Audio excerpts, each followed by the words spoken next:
पूरे साल भर मैंने इसका इंतज़ार किया। आमीन।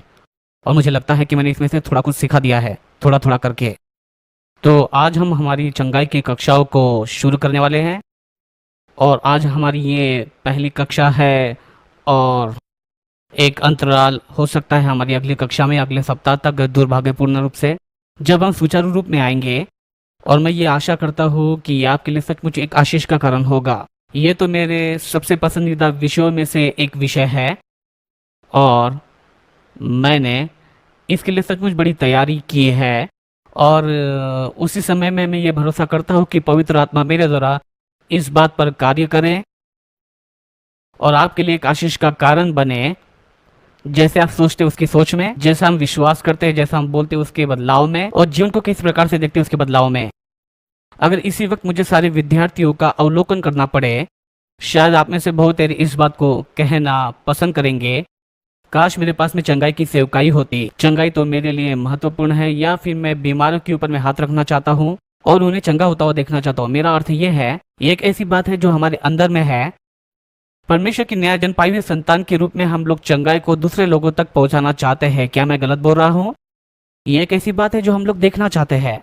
तो ये कितना महत्वपूर्ण है कि हम इस बात को समझें कि ये परमेश्वर की इच्छा है, क्योंकि ये परमेश्वर ही है जो हमारे अंदर में इस बात की इच्छा को प्रकट करता है कि हम दूसरों को चंगा होता हुआ देखें। और पहली कक्षा में हम लोग इसी विषय में बात करेंगे कि परमेश्वर की हमारे लिए चंगाई की इच्छा है और उसकी इच्छा क्या है। और इस विषय के लिए मेरे पास में दो मुख्य लक्ष्य है। पहला यह है कि चंगाई के लिए एक वातावरण को बनाया जाए। जब हम इन 8 घंटों के समय के दौरान जाएंगे, मैं ये चाहता हूँ कि आप चंगाई के प्राप्त करने के वातावरण को बना ले। चंगाई यहाँ पर कार्य कर रही है, वचन जीवित है, वो चंगाई देता है। इस कमरे में आपके लिए बहुतायत की चंगाई उपलब्ध है, यहीं पर है। लेकिन कई बार हम लोग अपने ही वातावरण को नहीं बना पाते हैं ताकि हमारे जीवन में स्वस्थ और चंगाई हो, और इसीलिए हमें मसीह की देह के नाते हमें इसमें मदद करना है। और मैं चाहता हूँ कि उनमें से एक मेरा लक्ष्य हो। मैं चाहता हूँ चंगाई यहाँ पर पूरे विषय को समझाने के दौरान कार्य करती रहे।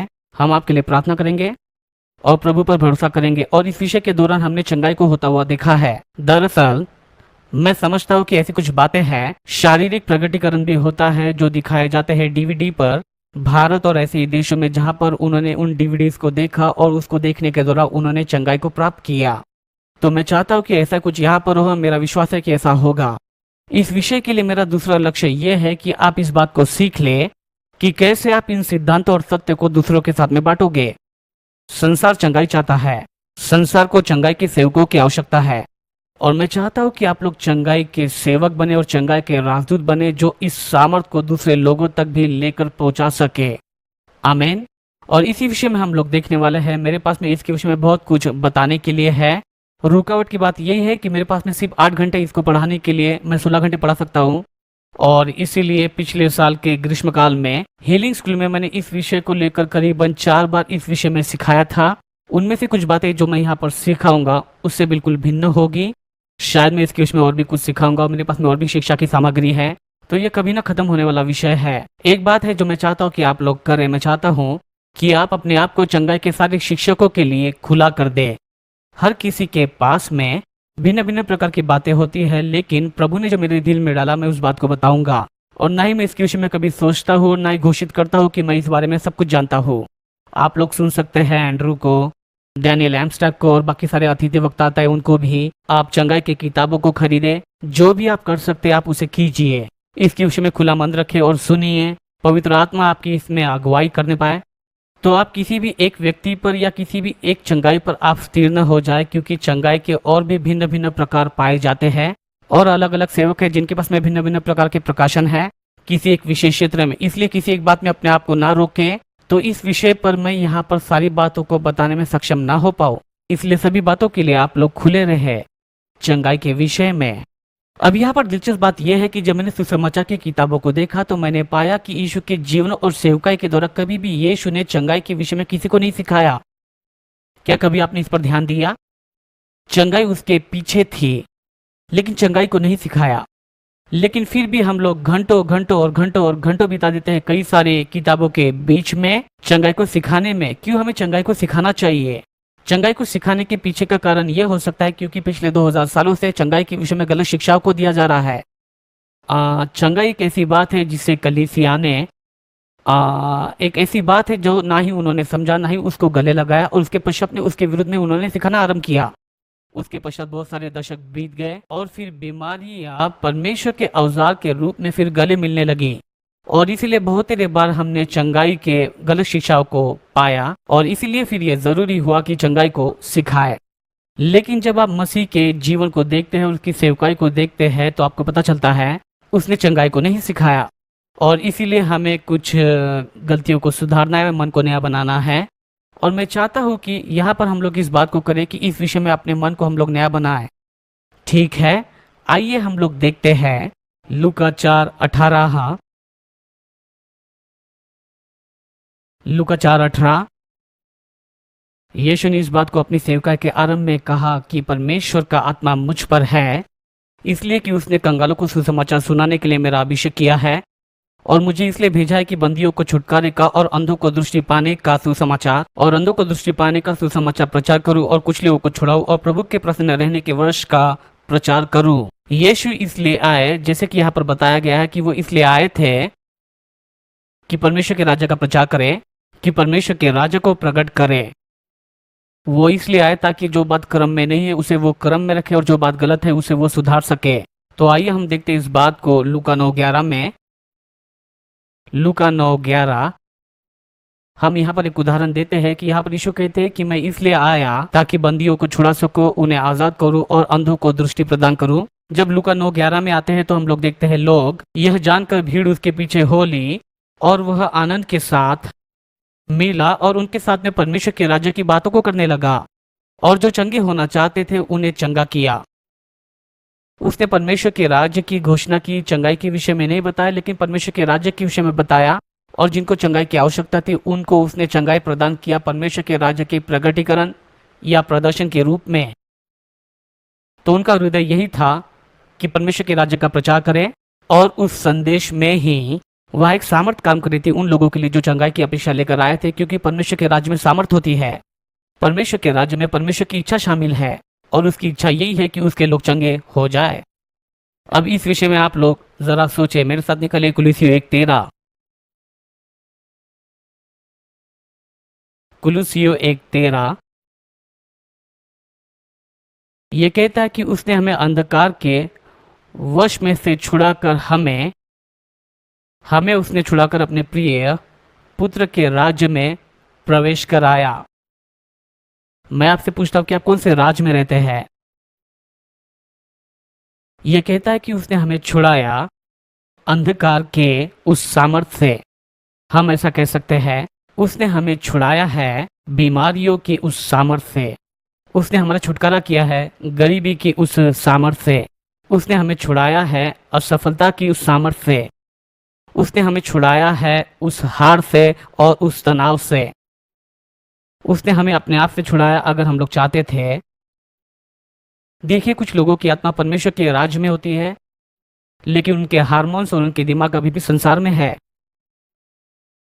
और वो इस बात को चुनते हैं कि वो अपने हार्मोन्स के द्वारा जिए इसके बजाय कि अपनी आत्मा के द्वारा जिए।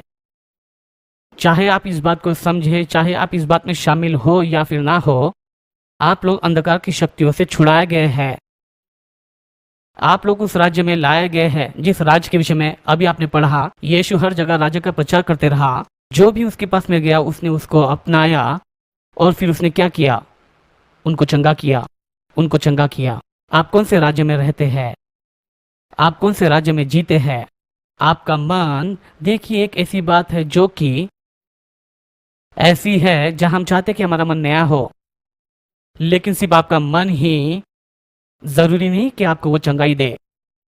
आपकी आत्मा में आपको प्रकाशन चाहिए कि आप कौन हो और आप कहाँ रहते हो, और आप किस बात से छुड़ाए गए हो। और अगर आप सच में परमेश्वर के राज्य में रहते हैं, हमें अपने मन को नया बनाना है, और इस सत्र के दौरान हम लोग अपने मन को नया बनाएंगे। लेकिन आपकी आत्मा को इस बात को समझने की आवश्यकता है कि मैं किसी और राज्य में नहीं रहती, ना ही मैं बीमारी के सामर्थ्य में रहती हूँ। ये वो सामर्थ्य जो मेरे राज्य पर शासन करती है, अगर वो राज्य मेरे अंदर में है, जैसे कि यीशु ने कहा कि ये है, तो जो सामर्थ मेरे अंदर में काम करती है वो सामर्थ चंगाई की, अच्छे स्वास्थ्य की और जीवन की है। मेरे साथ निकले दूसरा पत्रस 1, दूसरा पत्रस 1 वचन 3 और 4। ये इस प्रकार से कहता है, क्योंकि उसकी ईश्वरीय सामर्थ ने सब कुछ दे दिया है जो कि जीवन के लिए संबंध रखता है, जो कि आपका शरीर है, और भक्ति से जो कि आपकी आत्मा है। वह हर एक बात जो जीवन और भक्ति से संबंध रखती है। राज्य में वो सारी बातें जो आपको आवश्यक है, हमें उसी पहचान के द्वारा दिया है जिसने हमें अपनी महिमा और सद्गुण के अनुसार बुलाया है, जिनके द्वारा उसने हमें बहुमूल्य और बहुत सी बड़ी प्रतिज्ञा दी है, ताकि उनके द्वारा हम उस राह से छुटकर जो संसार में बुरी अभिलाषाओं से होती है, ईश्वरीय स्वभाव में सहभागी हो जाओ। जो कुछ भी आपको चाहिए वो राज्य में उपलब्ध है। आपकी चंगाई उस राज्य में है। क्या आप अपनी चंगाई के साथ में उस राज्य में है? और इसी रीति से बहुत सारे लोगों को इस बात का अंतिम निर्णय लेना है कि मैं कभी भी किसी प्रकार से नहीं बदलूंगा अपने न बदले हुए मन से, और ना ही जीऊंगा अपने शरीर से, और ना ही जीऊंगा मैं अपने हार्मोन के द्वारा, और ना ही उस प्रकार से जीऊंगा जैसे संसार चाहता है। लेकिन मैं इस बात को मान लेता हूँ कि मैं बदल दिया गया हूँ उस राज्य में, और राज्य ही मेरा जीवन, मेरा स्वास्थ्य, मेरी चंगाई और जीने की एक सामर्थ्य है। वहीं पर तो स्वास्थ्य और जीवन है, उस राज्य में पाई जाती है। और उसने हमें प्रतिज्ञा दी है ताकि हम खुद में उस राज्य को प्राप्त कर सके। चंगाई सुसमाचार के साथ होनी चाहिए। देखिए, जब हम सुसमाचार सुनाते हैं तो हम चाहते हैं कि लोग उद्धार पाए, और ये मानो केक के ऊपर केक आइसिंग है जो कि एक चंगाई है, लेकिन असल में पूरा केक ही उद्धार और चंगाई ये दोनों होना चाहिए। जितने उद्धार पाए जाते हैं उतनी चंगाई भी होनी चाहिए। दूसरे शब्दों में ये पूरा पैकेज ही उपलब्ध है। अगर हम इसका प्रचार करते हैं तो लोगों को हम इसे टुकड़े टुकड़े में ना परोसे। कई बार तो हम सिर्फ एक ही टुकड़े का प्रचार करते हैं। आपको नया जन्म पाना है, आपको पाना ही है। आपको पता है, जब आपका नया जन्म होता है तो अब आप आत्मा में भरते हो और चंगाई भी पाते हो, तुरंत चंगाई पाते हो। दरअसल आप आत्मा में भरने से पहले भी चंगाई पा सकते हो। मेरी पत्नी ने चंगाई पाया था हैप्पी हंटर्स की मीटिंग में। किसी को याद है चार्ल्स और फ्रांसिस हंटर्स? लंबी कहानी को छोटा करते हुए मैं बताता हूँ कि उसने उद्धार पाने के लिए चंगाई पाया, क्योंकि चंगाई राज्य का एक हिस्सा है और राज्य का सुसमाचार होना चाहिए। राज्य के सुसमाचार में बहुत मात्रा में चंगाई उपलब्ध है इस पृथ्वी पर के हर एक व्यक्ति के लिए। चंगाई हम सभी के लिए उपलब्ध कराई गई है। तो ये जो कल्पना है और ये जो सत्य है कि हम विशेषतः हम लोग अंधकार की शक्तियों से छुड़ाकर राज्य में शामिल किए गए हैं, और राज्य में चंगाई शामिल है। इसलिए जो भी राज्य का प्रचार करता है वो उन सारी बातों को पाता है और वे चंगे होते हैं। इसमें ऐसा कोई भी कारण नहीं जिससे हम लोग चंगाई को ना पा सके अगर हम लोग राज्य में जीते हैं तो। मेरे साथ निकले प्रेरित 8। हम एक ऐसे व्यक्ति को खोजेंगे जो हमारे जैसा है। प्रेरितों के काम 8 वचन 5 में से पढ़ेंगे। हम लोग फिलिप्पुस के विषय में पढ़ेंगे। मैंने फिलिप्पुस का चुनाव इसलिए किया प्रेरितों के काम के किताब के वचनों में से, क्योंकि फिलिप्पुस ने वेटर के रूप में काम शुरू किया। वो मेज को सजाया करता था, तो मुझे लगा कि वो हमारी जैसा एक व्यक्तित्व है। कलीसिया में वो पूरा विश्वास और पवित्र आत्मा से भरा हुआ था। हम सभी को विश्वास और पवित्र आत्मा से भरना चाहिए, लेकिन वो उन प्रेरितों में से एक नहीं था। वो एक ऐसा व्यक्ति था जिसे मेज सजाने के लिए नियुक्त किया गया था। तो वो मानो मैं उसे अपने आप की तरह देखता हूँ, क्योंकि मैं भी एक समय में बस बॉय था। मैं फिलिप्पुस के साथ भी अपने आप की तुलना कर सकता हूँ। ठीक है, तो प्रेरित 8:5। और फिलिप्पुस सामरिया नगर में जाकर लोगों को मसीह का प्रचार करने लगा। चंगाई का प्रचार नहीं किया, उसने मसीह का प्रचार किया। और सभी लोग एक चित होकर जो बातें फिलिप्पुस ने कही थी उन बातों को लोगों ने सुना और देखा, जिन चिन्हों को वो दिखाता था। और जो लोग दुष्ट आत्मा से ग्रसित थे उनमें से बहुतों में से अशुद्ध आत्मा बड़े शब्द से चिल्लाती हुई निकल गई, और बहुत से लकवे के रोगी और लंगड़े भी अच्छे किए गए, और उस नगर में बड़ा आनंद छा गया। वचन 12 की ओर हम लोग जाएंगे। परंतु जब उन्होंने फिलिप्पुस का विश्वास किया जो परमेश्वर के राज्य का सुसमाचार सुनाता था, उसने क्या प्रचार किया? राज्य का, परमेश्वर के राज्य का सुसमाचार का प्रचार वो करता रहा प्रभु यीशु मसीह के नाम से। तब क्या पुरुष और फिर क्या स्त्री बपतिस्मा लेने लगे। तो वो राज्य के सुसमाचार का प्रचार कर रहा था, लेकिन राज्य के संदेश का प्रकटीकरण क्या था? लोग छुटकारा पा रहे थे और चंगाई को पा रहे थे। और वो एक ऐसा व्यक्ति था जो कि मेज को सजाया करता था, और यह ज्यादा समय की बात नहीं। देखिए, आपके अंदर में भी वही सामर्थ है। मेरे अंदर में भी वही सामर्थ पाई जाती है। हम सभी लोगों के अंदर में उसी प्रकार की अभिषेक और फिर वही योग्यता और वही महान व्यक्तित्व हमारे अंदर में पाया जाता है। हम सभी के अंदर में एक सा ही है, लेकिन फिर भी किसी कारणवश हमने इस चंगाई को अलग कर दिया है। और इसको अलग करने का कारण यह है क्योंकि ये दिखाई देती है। अदृश्य बातों के विषय में बोलने में हमें बड़ी आसानी होती है, लेकिन जब सदृश्य बातों की बात आती है तो हम लोग पीछे हट जाते हैं और ये कहते हैं कि क्या होगा अगर ये काम नहीं करेगा, क्योंकि हम इसे देखते हैं इस बात को। क्योंकि हम इस बात में पीछे हट जाते हैं, हम लोग राज्य के सुसमाचार की सामर्थ्य को खोने लगते हैं। लोगों को वो बात नहीं मिल पाती जो उपलब्ध कराया गया है। हो सकता है आपको भी वो बात नहीं मिली हो जो उपलब्ध कराई गई हो। राज्य कैसे काम करता है इसकी समझ नहीं होने के कारण परमेश्वर के राज्य का संदेश हमारे आत्मा, प्राण और शरीर के लिए है। ये सिर्फ आपकी आत्मा के लिए नहीं है। जिस स्तर पर आपकी आत्मा परिवर्तित की गई है उसी स्तर पर आपका शरीर भी नया होता है, चंगाई को पाता है और आपकी जवानी उकाब की समान उड़ने लगती है। और वही आत्मा मैं चाहता हूँ कि आप थोड़ी देर के लिए अपनी आंखों को बंद करें और इस बात को आप मेरे साथ में करने लगे और देखिए दर्शन में आपकी आत्मा में वो पवित्र आत्मा और वो पवित्र आत्मा बाहर निकलने पाए और आपकी अलौकिक कल्पना इस बात को फिर देखने पाए आपके शरीर के अंगों को। देखिए पवित्र आत्मा आपके आत्मा के द्वारा फिर बहने लगती है, उन अंगों में जीवन और पुनर्स्थापना को लेकर आती है। पुनर्निर्मित चमत्कार, चंगाई। देखिए यही तो राज्य की सामर्थ्य है और परमेश्वर की आत्मा जो आपके अंदर में है। ऐसा कोई संदेश नहीं जो आपकी आत्मा के लिए ही है। यह संदेश आपकी आत्मा के लिए इसलिए ताकि फिर आपकी आत्मा ताकि आपके संपूर्ण शरीर के लिए स्वास्थ्य, चंगाई और जीवन की एक फैक्ट्री बने और दूसरे लोगों के शरीरों के लिए भी। यही तो राज्य की सामर्थ्य है। हम लोग परिवर्तित किए गए हैं अंधकार के उस राज्य में से, अंधकार की सामर्थ्य और लाए गए पुत्र के राज्य में। और वो राज्य का संदेश आपकी चंगाई का संदेश है आपकी आत्मा, प्राण और शरीर के लिए। मेरे साथ निकले 1 कुरिन्थियों 4:20। 1 कुरिन्थियों 4:20 ये कहता है, परमेश्वर का राज्य सिर्फ बातों में नहीं है लेकिन ये पाया जाता है सामर्थ्य में। राज्य एक सामर्थ्य का स्थान है, ये एक सामर्थ्य का संदेश है। ऐसे भी संदेश होते हैं जो आपके आत्मा, प्राण और शरीर को छूते हैं और राज्य के संदेश में कोई भी बात छूटी नहीं जाती। इसके विषय में हम लोग आने वाली कक्षाओं में देखेंगे, छुटकारे की वो सामर्थ्य। ठीक है, अगर आप मेरे साथ में अपने पाठ्यक्रम को देख रहे हैं तो मेरे साथ निकालिए। मुझे लगता है कि पहला अध्याय है परमेश्वर की इच्छा चंगाई और स्वास्थ्य है।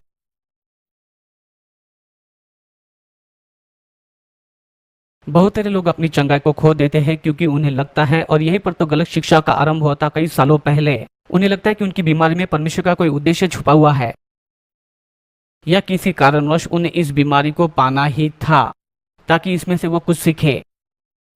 ये बात हमें हमारे पाप की सचेतता के विषय की ओर ले जाती है। दोष और पाप की सचेतता हमें बीमारी की ओर ले जाती है।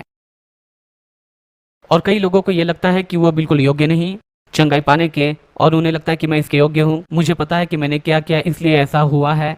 आप साधारणतः इस बात को बोल रहे हैं कि छुटकारे के लिए मेरे शरीर में कोई भी प्रबंध नहीं किया गया है। परमेश्वर मेरी आत्मा को मेरे पापों के लिए क्षमा कर सकता है लेकिन मेरे शरीर को दुख उठाना पड़ेगा। इसलिए हम लोग इसे अनजाने में या कई बार हम इसे जानबूझकर सोचते हैं। परंतु मेरे पास एक खबर है, आपके शरीर के लिए मसीह यीशु में पर्याप्त अनुग्रह उपलब्ध है। पर्याप्त अनुग्रह और पर्याप्त उपाय उपलब्ध है आपके शरीर के हर एक अंगों के लिए। आपके शरीर के हर एक अंग को परमेश्वर के इच्छा के प्रति समर्पित हो सकते या होना चाहिए। और परमेश्वर की इच्छा यही है कि आप एक लंबी आयु और संपन्न जीवन जिए। मित्रों, मृत्यु बीमारी के द्वारा नहीं आनी चाहिए। आपकी आत्मा आपके शरीर को छोड़ती है तब मृत्यु होती है। याकूब 2:26 इस प्रकार से कहता है, शायद शरीर बिना आत्मा के मरा हुआ है। इसका अर्थ यह नहीं कि आपको बीमार होना है, आपका शरीर विनाशी है। निश्चित तौर से इसे अपनी दौड़ को दौड़ना है, इसे अपनी दौड़ को बीमार होकर खत्म नहीं करना है। यह अपनी दौड़ को स्वस्थ रहकर खत्म कर सकता है। और फिर आप अपनी दौड़ को दौड़ते हो और फिर पूरा करते हो और आपकी आत्मा आपके शरीर को छोड़ती है। यह होने के लिए आपको बीमार होने की आवश्यकता नहीं है। हम इस बात को समझते हैं लेकिन फिर भी हम लेकर आए हैं संसार की उस सोच को कि जैसे जैसे हम लोग बूढ़े होते जाते हैं इन बीमारी को हमारे ऊपर में आना आवश्यक है। इसकी एक लंबी सूची है, इसके विषय में हम लोग बाद में बात करेंगे। हर आयु में ऐसा ऐसा होगा और फिर आपकी मृत्यु। आपको इस प्रकार से नहीं जीना है। देखिए, हम यहाँ पर राज्य की सोच को लेकर आते हैं। जिस प्रकार से संसार सोचता है हमें सोचने की आवश्यकता नहीं। मुझे बहुत सारे मेल्स आते हैं मेरे जीवन बीमा के लिए नर्सिंग होम ईयर से हफ्ते में कम से कम एक बार वो मुझे ऐसा सोचने में विवश करवाने की कोशिश करते हैं। मैं इस प्रकार से नहीं सोचूंगा। मैंने लंबे समय तक शिक्षा देने के एक योजना को बनाया है। आमीन। देखिए किस प्रकार से आप सोचते हैं और किस प्रकार से सारी बातों को सामने लेकर आते हैं। क्या आप अपने आप को राज्य के जीवन में प्रस्तुत करते हैं या फिर संसार जैसा सोचता है उस प्रकार से अपने आप को प्रदर्शित करते हैं? मैं अपने आप को प्रदर्शित करने की कोशिश करता हूँ इस बात को सोचते हुए कि मैं किस प्रकार से संसार की मानसिकता से छुड़ाया गया परमेश्वर के राज्य में, और परमेश्वर की इच्छा स्वास्थ्य और चंगाई है। विश्वास जन्म लेता है जब परमेश्वर की इच्छा हृदयों में जानी जाती है। चंगाई के लिए आपका विश्वास जन्म लेता है और आशा करता हूं कि 8 घंटे की शिक्षाओं में आप में से बहुत सारे लोगों के अंदर में विश्वास उत्पन्न होगा। और चंगाई आपके हृदय के अंदर के विश्वास का एक परिणाम है जो इस बात को बताता है कि आपकी विरासत है, परमेश्वर की इच्छा है और यही तो वो चाहता है। आप में से कितने लोग केनेथ हेगन की इस कहानी को जानते हैं? नहीं, मुझे नहीं पता। 16 साल की उम्र में किशोर अवस्था में वे मृत्यु शैया पर थे और उनको तो मरने के लिए छोड़ दिया गया था, ऐसे ही छोड़ दिया गया था। और मुझे याद नहीं कौन सी बीमारी से वे उस समय में ग्रस्त थे और उनको उनके दादी की बाइबल मिली। मैं इस बात को बता रहा हूँ क्योंकि यह बात बहुत सालों पहले बताई गई थी। अपनी दादी की बाइबल को लेटे हुए पढ़ रहे थे और वो फिर मरकुस 11 उसका 23 और 24 में पहुंचे, जो ये कहता है कि जो कोई इस पहाड़ से कहेगा और अपने मन में विश्वास करेगा और संदेह नहीं करता है तो जो कुछ भी वो बोलता है उसके लिए बिल्कुल वैसा ही होता है। तो उन्होंने कहा कि मैं ही वो जो कोई हूँ। देखिए कोई एक बात उनके हृदय में जीवित हो उठी और उन्होंने कहा यही तो मैं हूँ, इसमें मुझे अपने आप को शामिल करना है। और उन्होंने इस बात को बोलना शुरू किया। उन्होंने कहा कि अगर परमेश्वर का वचन सत्य है तो मैं चंगा हूँ। मैं अपने आप को चंगा घोषित करता हुए उठे और अपने परिवार के सामने चलने फिरने लगे किचन और डाइनिंग रूम में, और लोग कहने लगे कि तुम यहाँ पर क्या कर रहे हो, तुम तो मरने वाले हो। मैं तो चंगा हूँ। उन्होंने इसे जान लिया, उन्होंने इस बात को पकड़ लिया, उस प्रकाशन को पा लिया। और उनकी मृत्यु तो हाल ही में 2-3 साल पहले ही हुई है। उन्होंने अपनी दौड़ को दौड़ा। क्या आप कल्पना कर सकते हैं क्या होता अगर वो अपने परिवार के शब्दों और विचारों के प्रति अगर वे समर्पित हो जाते? सोचिए वे फिर कभी सेवकाई को नहीं कर पाते थे। देखिए जो कुछ भी परमेश्वर ने आपके अंदर में रखा है आप उसको सीमित कर देते हैं गलत विचारों और गलत राज्य में रहने के द्वारा। अपने विश्वास को उत्तेजित कीजिए और परमेश्वर के वचन को थामे रखें, क्योंकि यहाँ पर पर्याप्त वचन आपके लिए है। उस वचन को आप थामे रहें और इसे अपने जीवन में खोल दे। सृष्टि के लिए परमेश्वर की योजना में बीमारी का कोई भी स्थान नहीं है। निकालिए उत्पत्ति 1:31। उत्पत्ति 1:31। हम लोग जल्दी से उत्पत्ति से लेकर प्रकाशित वाक्य तक जाएंगे, ठीक है। उत्पत्ति 1:31 ये कहता है, तब परमेश्वर ने जो कुछ बनाया था सबको देखा तो क्या देखा कि वो बहुत ही अच्छा है। ये बहुत ही अच्छा था। जब परमेश्वर ने आदि में पृथ्वी को बनाया तो क्या उसमें बीमारियां थी? बाद में हम देखेंगे कि बीमारी आकाश से है, परंतु परमेश्वर ने जब पृथ्वी बनाया तो वहां पर कोई बीमारी नहीं थी। ये बिल्कुल सिद्ध था और बहुत ही सुंदर था। ये बहुत ही सुंदर थी, हम इसकी कल्पना भी नहीं कर सकते हैं ये कैसे थी। ये अविश्वसनीय सुंदर थी और इसमें कोई भी प्रकार की बीमारी नहीं थी। अब हम 4000 साल आगे आएंगे। प्रेरितों के काम 10वां अध्याय उसका 38वां वचन। जल्दी से इस बात को देखेंगे परमेश्वर के हृदय को, जहां पर हम लोग देखते हैं कि वो आरंभ में बीमारियों के लिए जिम्मेदार नहीं था। प्रेरित 10:38। यहाँ पर यीशु की सेवकाई को देखते हैं जहां पर बहुत सारी बीमारियों को देखा जाता है। यह कहता है कि परमेश्वर ने किस रीति से यीशु नासरी को पवित्र आत्मा और सामर्थ से अभिषेक किया और वो भलाई करता और सबको जो शैतान के सताए हुए थे उन्हें अच्छा करता फिरा। यहाँ पर इस बात को सुनिए, क्योंकि परमेश्वर उसके साथ था। यीशु किन बातों को करता फिरा? चंगाई और उन लोगों को अच्छा करता फिरा जो शैतान के सताए हुए थे। ये क्यों हुआ? प्रभु उसके साथ था। ठीक है, ये एक अच्छा विचार है। जहां परमेश्वर है वहां चंगाई है। जहां परमेश्वर है वहां चंगाई है। जहां परमेश्वर है वहां जीवन है। जहां परमेश्वर है वहां पर बल है, वहां पर सामर्थ है, वहां पर जय है, आनंद है, शांति है। ये परमेश्वर है। क्योंकि परमेश्वर उसके साथ था, वो चंगाई चाहते थे क्योंकि परमेश्वर वहां पर था। परमेश्वर उसके अंदर, उसके इर्द गिर्द में था। तो चंगाई परमेश्वर के साथ होती है। जहां कहीं प्रभु है वहां पर चंगाई है। अब प्रश्न ये है, क्या प्रभु आप में है? तो आपके अंदर क्या है? चंगाई आपके अंदर है। देखिए, आपकी चंगाई अभी आपके अंदर में है। आपके अंदर में जो कुछ भी गलत है, उन सारी बातों को सही करने के लिए जो सामर्थ्य की आवश्यकता है, वो आपके अंदर में ही है, ताकि जो क्रम में नहीं उसे वो क्रम में लेकर आ सके। वो सामर्थ्य आपके अंदर में है, वो सामर्थ्य वहीं पर है, क्योंकि परमेश्वर उसके संग में था, उसने चंगाई लाया। हमारी कलीसियाओं में अगर ये विचारधारा आ जाए, परमेश्वर यहाँ पर है इसलिए चंगाई भी यहाँ पर है, क्या आप कल्पना कर सकते? कलीसिया बिल्कुल ऐसी चंगाई और सामर्थ्य का एक स्थान होना चाहिए। बाइबल स्कूल भी ऐसे ही सामर्थ्य और चंगाई का एक स्थान होना चाहिए, क्योंकि यहाँ पर कौन है? परमेश्वर है। अगर परमेश्वर यहाँ पर है तो चंगाई है। देखें, मैं इस बात को लेकर दुखी हो जाता हूँ, क्योंकि मुझे सिखाना पड़ता है। सिखाने वाली बात मुझे परेशान करती है, क्योंकि उस भाई ने उसे देखकर आज़ाद हुआ।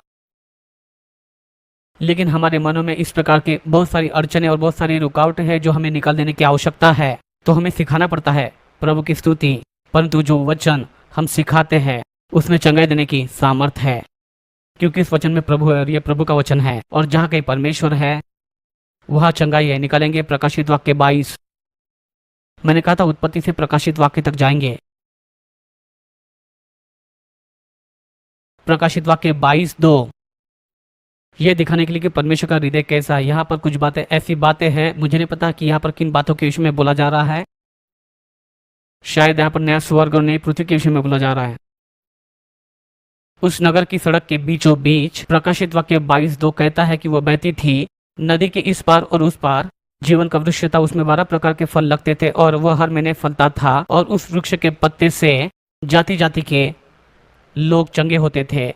देखिए, प्रकाशित वाक्य की किताब में भी परमेश्वर अभी भी चंगाई के विषय में सुधि रखता है। जो शब्द यहाँ पर इस्तेमाल किया गया है वो थेरेपी, जो चंगाई है, जो शारीरिक चंगाई के विषय में है। किताब के बिल्कुल अंतिम भाग में अभी भी परमेश्वर चंगाई को लेकर आ रहा है।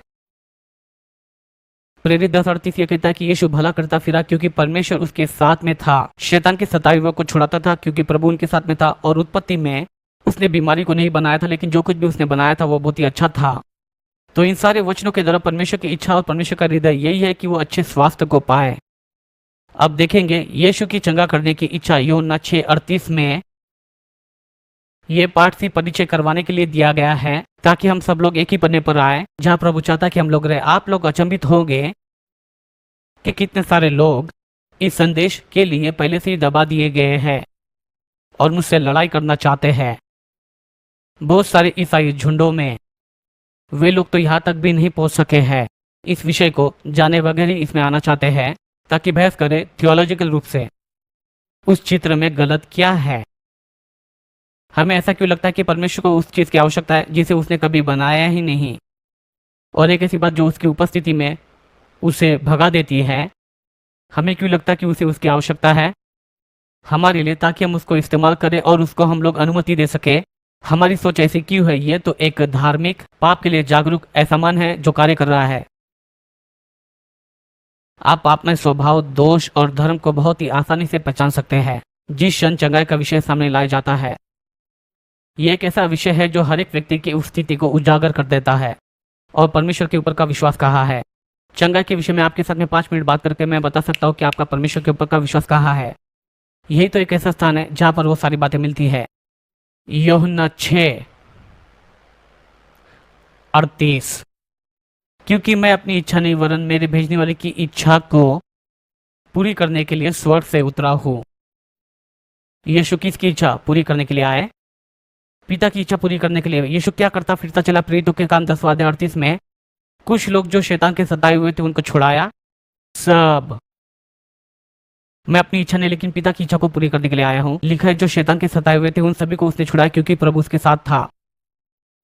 ये मानो ऐसा है कि परमेश्वर बिल्कुल शायद मैं इस बात को भूल गया, लेकिन परमेश्वर उसके कंधों पर था। यहाँ पर एक है चंगाई, यहाँ पर एक है चंगाई, यहाँ पर एक है चंगाई। मेरा अर्थ यह है कि प्रभु की इच्छा थी, प्रभु चाहता था कि ऐसा हो। मित्रों, अगर हम लोग चंगे नहीं हैं, परमेश्वर की इच्छा से हमारा कोई नाता नहीं है। परमेश्वर की इच्छा से कोई नाता नहीं। परमेश्वर की इच्छा है कि आप चंगे हुए। परमेश्वर की इच्छा है कि आप अच्छे से खत्म करें। मेरा यह मानना है कि उन्होंने हमें 120 की उम्र प्रदान की है। जब हम बात करते हैं 70 या 80 की उम्र की, ये तो एक श्राप है रेगिस्तान और इजराइल के ऊपर में। ये कोई आशीष नहीं, लेकिन ये हमारे लिए एक श्राप है। हम उस पर ज्यादा ध्यान देते हैं क्योंकि ये तो न बदले हुए मन की स्थिति है। भजन संहिता 90 या फिर 92 की अगर आप सोचते हैं, यहाँ पर इजराइल के विषय में बात की जा रही है। जब उन्होंने रेगिस्तान में बलवा किया था, उन लोगों को 70 या 80 की उम्र प्रदान की गई थी और फिर कलीसिया ने यह सोचा यही हमारी प्रतिज्ञा है। नहीं, ये तो उनका श्राप था। आपकी प्रतिज्ञा 120 की उम्र की है, लेकिन देखिए जो संसार कहता है हम उसके प्रति समर्पित हो जाते हैं और फिर जैसे नर्सिंग होम हमें कहते हैं हम उसी के अनुसार अपने आप को फिर ढालने लगते हैं। मित्रों, अपने मन की आत्मा में आप नए बनते चले जाओ और निश्चित कर लो कि आप अपनी दौड़ को बल के साथ में खत्म करें। आमेन। निकले मरकुस 1 उसका 39 से लेकर 41 तक, जहां पर हम लोग यीशु की चंगा करने की इच्छा को देखते हैं।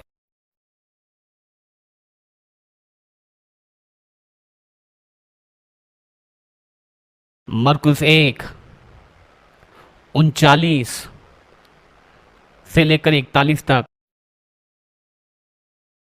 अतः वह गलील के सारे आराधनालयों में जा जाकर प्रचार करता और दुष्टात्मा को निकालता रहा। और फिर एक कोढ़ी उसके पास में आया, उससे विनती की और उसके सामने घुटने टेककर ये कहने लगा, यदि तू चाहे तो मुझे तू शुद्ध कर सकता है। और फिर यीशु ने उस पर तरस खाया। प्रश्न यह है कि क्या यीशु की तरस पृथ्वी को छोड़ दी थी? यीशु ने उस कोढ़ी के ऊपर में तरस खाकर उसकी ओर हाथ बढ़ाया और उसे छू कर यह कहा, मैं चाहता हूं तू शुद्ध हो जा। अगर यीशु की इच्छा उस कोढ़ी के प्रति ऐसे थी तो आपके प्रति भी वैसी है। ये किस पर आधारित थी? उसकी तरस पर। और उसकी तरस पृथ्वी को नहीं छोड़ी थी। वो कौन सी बात थी जो यीशु ने उस कोढ़ी से नहीं पूछा, हे कोढ़ी मुझे तू अपने भूतकाल के विषय में थोड़ा बता, उस पाप के विषय में बता जिसके कारण ये सब हुआ है। क्या तुम इसके बिल्कुल योग्य हो? ये कोई बात नहीं पूछी। उसने वहां पर कोई भी धार्मिक बात नहीं पूछा। उसने उसके ऊपर में तरस खाकर ये कहा, मैं चाहता हूं, मैं चाहता हूं। उसके लिए जो मैं चाहता हूं वही मैं चाहता हूं हमारे लिए भी होने पाए। शायद आपने किसी प्रकार की बातों से समझौता कर लिया हो या फिर आप किसी प्रकार की बातों के साथ जी रहे हो। वो मैं जो चाहता हूं ये बात आपके दिल में बसने पाए। वो मैं जो चाहता हूं ये बात आपको जगाने पाए, आपको उत्साहित करने पाए, ताकि आप जाने हो सकता है कि आप लूट चुके हो और आप क्रोधित हो और यीशु ने जो आपके लिए दाम चुका है आप उसको पकड़े रहे। निकालिए मरकुस 5 उसका 22। मरकुस 5:22 हम लोग देख रहे हैं यीशु को हमें चंगा करने की इच्छा कितनी है। यहीं पर तो अधिकतर लोग ठोकर खा जाते हैं। उन्हें लगता है कि ये तो सिर्फ 5 सालों तक ही टिकी रहती है। प्रभु नहीं चाहता कि मैं ठीक हूं। जितनी आप कल्पना नहीं कर सकते उससे भी ज्यादा परमेश्वर की इच्छा है। मरकुस 5:22 इस प्रकार से कहता है, याईर नामक आराधनालय के सरदारों में से एक आया और उसे देखकर उसके पांव पर वो गिरा और उसके पांव पर गिरकर और यह कर उससे विनती की कि मेरी छोटी बेटी मरने पर है, तू आकर उस पर हाथ रख दे और उसके ऊपर तू हाथ रख ताकि वो चंगी हो जाए, कि फिर वो जीवित रहने पाए। आज सुबह ही हमने एक पार्ट में से इसे देखा था। और फिर यीशु उसके साथ चला गया। यीशु ने क्या किया? उसने कहा मेरा कैलेंडर मुझे चेक करने दो। यीशु उसके साथ में गया, उससे कहा मैं चाहता हूं, मैं चाहता हूं। अब आगे पढ़ते हैं। यह कहता है कि वो उसके साथ चला गया, बड़ी भीड़ उसके पीछे हुई और लोग उस पर गिरे पड़ते थे। और एक स्त्री थी जिसको 12 वर्षों से लहू बहने का रोग था और उसने बहुत से वैद्यों से बड़ा दुख उठाया और अपना सब माल व्यय करने पर भी उससे कुछ लाभ न हुआ, परंतु और भी रोगी हो गई थी। वह यीशु की चर्चा सुनकर भीड़ में से उसके पीछे से आई और उसके वस्त्र को उसने छू लिया, क्योंकि वो कहती थी कि यदि मैं उसके वस्त्र को ही छू लूंगी मैं चंगी हो जाऊंगी। अब मैं स्त्रियों की सारी बीमारी और बातों के विषय में यहाँ पर समय बर्बाद नहीं करना चाहता। अब यहाँ पर ऐसी बहुत सारी बातें हैं जो इसमें शामिल की गई है, परंतु आपसे भी इस बात को समझ ले। और उसी समय उसका लहू वहां पर बहना बंद हो गया और उसने अपनी देह में इस बात को जान लिया कि वो इस बीमारी से चंगी हो चुकी है। और यीशु ने अपने आप में इस बात को जान लिया कि उसमें से एक सामर्थ निकली हुई है। और फिर उसने भीड़ की ओर मुड़कर ये पूछा कि मेरे वस्त्र को किसने छुआ, किसने मेरे वस्त्र को छुआ है।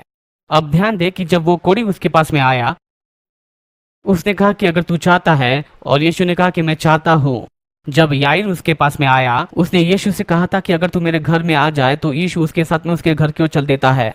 अब इन सारी बातों के बीच में वो लहू बहने वाली स्त्री किसी रीति से यीशु तक पहुंचने का मार्ग बना लेती है और वस्त्र के छोर को छूती है और एक सामर्थ उसमें से निकलकर उस स्त्री में जाती है। और इन सब बातें में यीशु शामिल भी नहीं है, जानता भी नहीं है कि वो कौन है, किसने मुझे छुआ। तो मैं आपसे ये पूछना चाहता हूं, इस कहानी में किसने पहल की? उस स्त्री ने। और ये कैसे संभव हुआ? क्योंकि दूसरा कुरिन्थियों 1:20 इस प्रकार से कहता है, परमेश्वर की सारी प्रतिज्ञाएं हाँ और वे आमीन में है। और जब आप विश्वास से यीशु को छूते हैं, आप सिर्फ हाँ और आमीन को ही पाएंगे। वही तो उनके अंदर में है। ये तो हाँ और आमीन है। तो कोड़ी के साथ उसने चाहा, याईर के साथ उसने चाहा और उस स्त्री ने खुद ये चाहा। उसने ये चाहा। क्या आप भी चाहेंगे? यीशु की मृत्यु के द्वारा जो वो देना चाहता है, क्या आप लेंगे? क्या आप इस बात को समझेंगे कि उसकी इच्छा आप सभी की जरूरत से बढ़कर है? उसकी जो पूर्ति है आपकी जरूरत से भी बढ़कर है। उसकी सामर्थ आपके अंदर की वो छोटी बात जो आपके अंदर में पाई जाती है उससे भी बढ़कर है। उसकी सामर्थ्य उन सभी बातों से बढ़कर है। किसी भी प्रकार के अंग या किसी भी प्रकार की गैर कानूनी बात, डीएनए समस्या और कोई समस्या क्यों न हो, ये तो कुछ भी नहीं है। परमेश्वर की सामर्थ, परमेश्वर की तरस, परमेश्वर का प्रेम, परमेश्वर का प्रबंध, यीशु का लव, इन सब की दृष्टि में कोई भी बात इन सभी बातों के आगे खड़ी नहीं हो सकती। वो ये चाहता है कि आप ये चाहते हो। कई बार हम लोग अपने दिमाग में तो इस बात को चाहते हैं लेकिन अपनी आत्मा में नहीं चाहते। देखिए, हम लोग तो अभी भी, हमारी आत्मा तो उद्धार पा चुकी है लेकिन हमारा शरीर और प्राण अभी भी संसार की बातों में लगे रहते हैं, अंधकार की सामर्थ की ओर। हमें तो संपूर्ण आत्मा प्राण शरीर को उस राज्य में लेकर आना है। आमीन। उसने उसे उद्देश्य के साथ में छुआ। उसने उसे उद्देश्य के साथ में छुआ। यीशु आपके विश्वास के स्तर पर आपसे मिलेंगे। सोचिए, यीशु सिर्फ आपके विश्वास के स्तर पर आपसे मिलेंगे। वो कोड़ी के विश्वास के स्तर पर उसे मिले, याईर के विश्वास के स्तर पर यीशु से मिले, उस स्त्री के विश्वास के स्तर पर यीशु से मिले। अब मैं उस सरदार के विषय में सोच रहा हूं जो कहता है, मेरा एक दास है जो बीमारी से घर में पड़ा हुआ है। मैं इस योग्य नहीं, यहाँ पर वो दोष भावना वाली बात कर रहा है, मैं इस योग्य भी नहीं कि तुम आओ। ये बात उसे वही नहीं रोकी उसके विश्वास में। मैं इस योग्य भी नहीं कि तुम मेरे छत के नीचे आए, परंतु मेरे पास में प्रकाशन और अधिकार है, सिर्फ तू वचन को बोल दे। देखिए, यहाँ पर वो अभी भी दोष भावना के साथ में जूझ रहा है, लेकिन जब आप इस स्थिति में होते हैं तब भी अगर आपके पास में यीशु का प्रकाशन है, वो प्रकाशन आपके दोष को परिवर्तित कर देगा। ये आपकी योग्यता में परिवर्तित होगा। जान ले कि दोष भावना आपके विश्वास को मार देगी बहुत तेरी बातों में, परंतु प्रकाशन भी उसकी धार्मिकता और योग्यता और अधिकार के प्रति आपको चंगाई देती है। देखिए, यीशु आपके विश्वास के स्तर पर आपसे मिलेंगे। और यीशु ने उस सरदार के विषय में कहा, मैंने ऐसे विश्वास को कहीं नहीं देखा, इजराइल में भी नहीं। उसके विश्वास के स्तर पर वो उससे मिला। आपके विश्वास का स्तर क्या है? आपका विश्वास क्या है? हम में से बहुत सारे लोग इसे नहीं जानते कि हमारा विश्वास कहाँ है, क्योंकि हमारे पास में शिक्षा, हमारे पास सिद्धांत है। हम लोग ABC को जानते हैं। मैं जानता हूँ कि परमेश्वर की इच्छा चंगाई है, लेकिन उनमें से कोई भी बात विश्वास नहीं है। और इसलिए न्याय किया गया मन इस बात को जानता है। वो विश्वास आपके मन से यात्रा करना शुरू करता है आपके हृदय तक, और फिर ये जीवित होता है और वास्तविक हो जाता है। मैं इसके विषय में और भी अधिक गवाही को दूंगा आने वाली कक्षाओं में, परंतु ये फिर आपका प्रकाशन हो जाता है कि परमेश्वर की आपके जीवन के लिए इच्छा क्या है। सत्य यह है कि वो आपके लिए लंबी आयु और संपन्न जीवन चाहता है, संपूर्ण बल से भरा हुआ एक जीवन, एक अच्छा स्वास्थ्य, और आप उस प्रकाशन को पाते हो। यही बात आपको आजाद करेगी और आपके विश्वास को वो खुलेगी।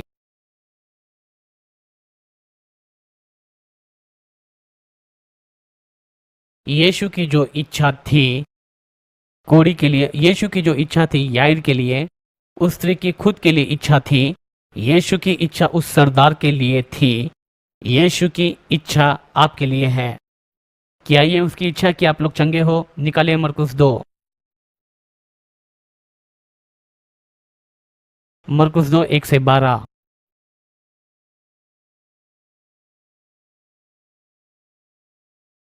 मरकुस 2 1 कई दिन के बाद में वह फिर कफरनहूम में आया और सुना गया कि वह घर में है। शायद वो वहीं पर रहा करता था। फिर अचानक से इतने लोग वहां पर इकट्ठा होने लगे कि द्वार के पास में भी जगह नहीं थी। उस द्वार के पास में जगह नहीं थी, फिर भी उसने वहां वचन सुना रहा था, राजा का प्रचार कर रहा था। और लोग एक लकवे के रोगी को 4 मनुष्य से उठवाकर उसके पास में ले आए, परंतु जब वे भीड़ के कारण उसके निकट न पहुंच सके तो उन्होंने उस छत को जिसके नीचे वह खड़ा था खोल दिया, और जब वे उसे उधेड़ चुके तो जिस खाट पर लकवे का रोगी था उसको लटका दिया। और जब यीशु ने उनके विश्वास को देखा, उससे कहने लगा, हे पुत्र, तेरे पाप क्षमा हुए। तब कई शास्त्री जो वहां पर बैठे थे उन्होंने अपने अपने मन में विचार करने लगे, यह मनुष्य ऐसा क्यों कहता है, परमेश्वर की निंदा करता है। परमेश्वर को छोड़ और कौन पाप क्षमा कर सकता है। और यीशु ने तुरंत ही अपनी आत्मा में इस बात को जान लिया कि वे अपने अपने मन में विचार कर रहे हैं, और उनसे कहा, तुम अपने अपने मन में ये विचार क्यों कर रहे हो? क्या यह सहज है क्या लकवे के रोगी से यह कहना कि तेरे पाप क्षमा हुए, या यह कहना कि उठ अपने खाट को उठाकर चल फिर? अब मैं आपसे ये पूछता हूँ, आज की कलीसिया में सबसे आसान बात बोलने के लिए क्या है? तेरे पाप क्षमा हुए। ये इतना आसान क्यों है? क्योंकि इसे देख नहीं सकते। देख नहीं सकते। यीशु यहाँ पर क्या कह रहे हैं? यीशु यहाँ पर जो कह रहे हैं, अगर आप इसके विषय में सोचते और मनन करते, वो व्यक्ति चंगा हुआ, उसने उठकर अपनी खाट को उठाया और चलने लगा। लोग आश्चर्यचकित हुए। वो इसीलिए चंगा हुआ क्योंकि उसके पाप क्षमा हुए। 3.5 सालों में कितने लोगों को यीशु ने चंगा किया? बहुत तेरे लोगों को। उनमें से हर एक का अर्थ क्या है? उनके पाप क्षमा किए गए। देखिए, पापों की क्षमा चंगाई की सामर्थ्य को खोल देती है जिसे पाप ने नाश कर दिया था। आसान क्या है? ये इतनी बड़ी बात क्यों है? अगर आपके पाप क्षमा हुए तो आप चंगे हो। परमेश्वर के राज्य का संदेश आत्मा, प्राण, शरीर है। जिस स्तर पर हम लोग उद्धार को देखते उसी स्तर पर चंगाई को देखना है। ये दोनों साथ साथ चलनी चाहिए। आपके पाप क्षमा किए गए। देखिए, आपके पाप क्षमा होता हुआ देखने के लिए चंगे होकर उठ जाओ। अगर आप ये सोचते हो कि जिस किसी को भी यीशु ने चंगा किया, तो आप ये जानोगे उनमें से हर एक के पाप को क्षमा कर दिया गया था, क्योंकि वहां पर वो धर्मी व्यक्ति था जो उनके पाप को क्षमा कर रहा था। कैसे जानते कि उसने पाप क्षमा किया? लोगों की चंगाई के द्वारा। अब मैं आपसे पूछता हूँ, आप में से कितने के पाप क्षमा किए गए? तो फिर इसका अर्थ क्या है? आप में से कितने अभी भी कई बार आप पाप कर लेते हैं? कोई हाथ ऊपर नहीं उठाना चाहता। कुछ लोग तो। आप अभी भी पाप करना और बीमार रहना, ये बात चुन सकते हो, लेकिन आपके लिए प्रबंध किया गया है। और अगर आपको क्षमा किया गया है तो आपकी चंगाई आपके लिए उपलब्ध कराई गई, जैसे कि पवित्रता। आप या तो पवित्रता में या फिर पाप में चल सकते हो, या तो फिर स्वास्थ्य में या फिर बीमारी में चल सकते हो। यह सभी उपलब्ध है। यह हम सभी के लिए उपलब्ध कराया गया है। अगर आपको क्षमा किया गया है तो आप चंगे भी हो। यह एक अच्छी खबर है। आइए फिर से यीशु की चंगा करने की इच्छा को हम लोग देखते हैं। लूका 9 निकालिए।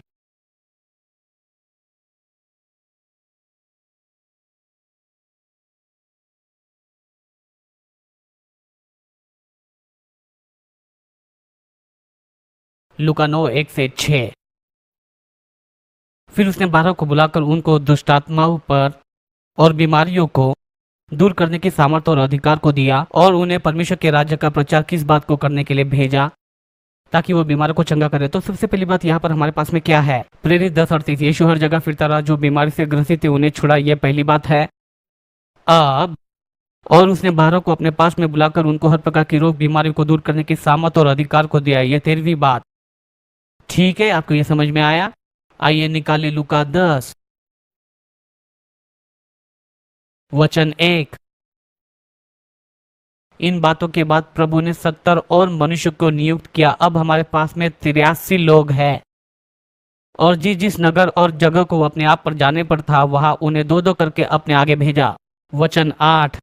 और जिस भी नगर में तुम जाओ, वहां के लोग तुम्हें उतारे तो सब कुछ खाओ और बीमार को चंगा करो, और उन सारे लोगों को तुम ये कहो कि परमेश्वर का राज्य तुम्हारे निकट आ चुका है।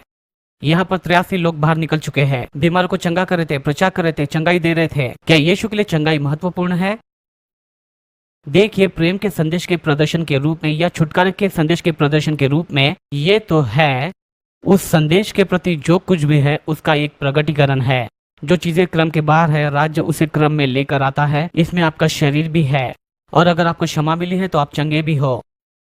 और अगर हम अपने मन को और हमारी आत्मा को इस बात के साथ में जोड़ देते हैं और इस बात को समझ जाते हैं कि चंगाई करने की सामर्थ पहले से आपके अंदर है, आपको सिर्फ इसे खोल देने की आवश्यकता है। चंगाई की सामर्थ आपके अंदर में ही है, आप इसे खोल दे। आप अपने सोफे, कुर्सी या बिस्तर पर क्यों ना बैठे हो, अपनी आंखें बंद करें, उस पर मनन करें और जान ले कि जिस सामर्थ की आपको आवश्यकता है आपके शरीर के हर एक अंग के लिए, ये आपके नया जन्म पाई हुई आत्मा के अंदर में, क्योंकि प्रभु आपके साथ है और उसमें कोई कमी नहीं है, कोई कमी नहीं है। निकालिए मरकुस 16। क्या कोई आशीषित हुआ है? मरकुस 16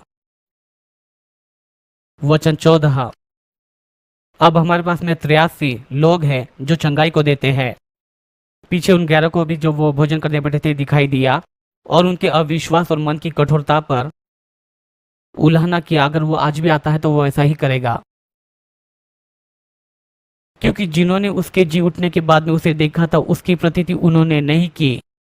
फिर उसने उनसे कहा कि तुम सारे जगत में जाकर सुसमाचार का प्रचार करो और जो विश्वास करे, यहाँ पर वो सिर्फ 12 की बात नहीं कर रहा है, और जो विश्वास करे और बपतिस्मा ले उसी का उद्धार होगा, परंतु जो विश्वास नहीं करेगा वो दोषी ठहराया जाएगा। विश्वास करने वालों में ये चिन्ह हो गए कि वो मेरे नाम से दुष्ट आत्मा को निकालेंगे। ये चिन्ह किसके साथ हो रहे थे? सिर्फ 12 लोगों के या सिर्फ उन 70 लोगों के? वो सब जो विश्वास किए। वे सांपों को उठा लेंगे, यदि प्राणनाशक वस्तु भी पी जाए तो भी उनकी कुछ हानि न होगी, और वे बीमारों पर हाथ रखेंगे और वे चंगे हो जाएंगे। अब और वे चंगे हो जाएंगे, ये किसके लिए कहा गया? देखिए, ये संपूर्ण कलीसिया के लिए है। यीशु ने ये आज्ञा दी है, अधिकार दिया है और नियुक्ति की है कि कलीसिया विरुद्ध में हो जाए। किसके? बीमारी के। कलीसिया बीमारी को नाश करने वाली होनी चाहिए। कलीसिया बीमारी के विरुद्ध में खड़ी है, वैसे ही जैसे यीशु बीमारी के विरुद्ध में खड़ा था। जो भी यीशु के पास में आया वो चंगा हुआ। यीशु ने बीमारी नहीं बनाया, न ही किसी को बीमार किया और न ही किसी को बीमार छोड़ा, और न ही कभी ऐसा कहा कि 2 हफ्तों तक और सहना पड़ेगा, उसके बाद में तुम चंगे हो जाओगे। ऐसा कभी भी उसने नहीं कहा। उसने सिर्फ उन्हें चंगाई दिया और नहीं चंगाई के पहले कोई साक्षात्कार लिया, क्या तुम योग्य हो? उसने सिर्फ उन लोगों को चंगाई दिया, क्योंकि यही तो राज्य है। राज्य का काम यह है कि वह अंधकार को निकाले। हमसे भी इन बातों के इर्द गिर्द न रहे। हमें इन बातों को बड़ी आशा, विश्वास और हियाव के साथ में ले लेना है। और यह कहता कि वो जो विश्वास करते वे बीमार पर हाथ रखेंगे, और फिर यह नहीं कहता कि चंगे होंगे, वे चंगे हो जाएंगे। वे चंगे हो जाएंगे, इस बात में कोई शक नहीं है। यही तो उस राज्य का संदेश है। जल्दी से निकाले प्रेरित 5। तो आइए कलीसिया को देखें। यहाँ पर एक कलीसिया है, ये मेरा पसंदीदा वचन है, प्रेरित 5 12 से 15। यीशु के जाने के बाद में कलीसिया के आरंभ में प्रेरित 5:12 यह कहता है कि प्रेरितों के हाथों से बहुत से चिन्ह और अद्भुत काम लोगों के बीच में दिखाई दिए जाते थे, और वे सारे एक मन होकर सुलेमान के ओसारे में मिला करते थे। और उनमें यह हियाव नहीं होता था कि उनमें जा मिले, लेकिन फिर भी लोग उनकी बड़ाई करते थे। विश्वास करने वाले बहुत से पुरुष और स्त्रियां प्रभु की कलीसिया में बड़ी संख्या में मिलते थे। यहाँ तक कि लोग बीमारों को सड़कों पर ला ला कर खाटों और खटोलों पर लिटा देते थे कि जब पतरस आए तो उनमें से किसी के ऊपर में उसकी छाया ही पड़ जाए। ये इसलिए किया जाता था ताकि वे चंगे हो जाए। यरूशलेम के आसपास के भी नगरों से बहुत सारे लोग बीमारों और अशुद्ध आत्मा के ग्रसित लोगों को ला ला कर रखते थे, और अशुद्ध आत्मा के सताए हुए लोग वहां पर रखते थे, और वे सभी लोग वहां पर चंगे हो जाते थे। सब चंगे हुए, और यीशु ने कहा था कि सबको जाकर चंगा करो। और हम लोग यहाँ पर कलीसिया के आरंभ में हैं, और वहां पर वे भीड़ की भीड़ आ रही थी यरूशलेम की उन कलीसियाओं में। और क्या हो रहा था? और वे सभी चंगे हो रहे थे। वे सभी चंगे हो रहे थे। अगर आप वहां पर होते तो आप भी चंगे हो जाते। क्या आज भी कलीसिया जीवित नहीं है? क्या हम लोग कलीसिया में चंगे नहीं हो सकते? क्या चंगाई इसका हिस्सा नहीं? क्या हम लोग पवित्र आत्मा के मंदिर नहीं? क्या वही सामर्थ और वही तरस आज जीवित नहीं पाई जाती? देखिए, प्रभु चाहता कि आप स्वस्थ रहे। वो चाहता है कि आप लोग अच्छे स्वास्थ्य में रहे। 1 कुरिन्थियों 12 आत्मा के वरदान। उसने कलीसिया को चंगाई का वरदान दिया है। चंगाई का वरदान कलीसिया का है। प्रभु नहीं चाहता कि हम लोग ठीक रहे। आप देख सकते हैं याकूब 5। आप इस बात को घर में देख सकते हैं, हमारे पास में समय नहीं है। यह कहता है कि अगर तुम्हारे बीच में कोई बीमार है, यह प्रश्न स्वयं हमारे सामने कुछ महत्वपूर्ण बातों को प्रकट करता है। उसे प्रश्न नहीं पूछना था, लेकिन उसे कहना था कि अगर तुम्हारे बीच में कोई बीमार है तो वो कलीसिया के प्राचीन को बुलाए और वे उस पर हाथ रखेंगे और विश्वास की प्रार्थना से रोगी बच जाएगा। और यह प्रश्न ही सारी बातों को प्रकट करता है, यही कि हमारे बीच में कोई बीमार ना हो, कलीसिया में कोई भी बीमार ना हो, ना ही कोई बाइबल स्कूल में बीमार पाया जाए। हम बीमार नहीं होने चाहिए, क्योंकि परमेश्वर की चंगाई की सामर्थ्य यहाँ पर है। परमेश्वर की इच्छा चंगाई है और हम लोगों को चंगा होता हुआ देखेंगे। आमीन।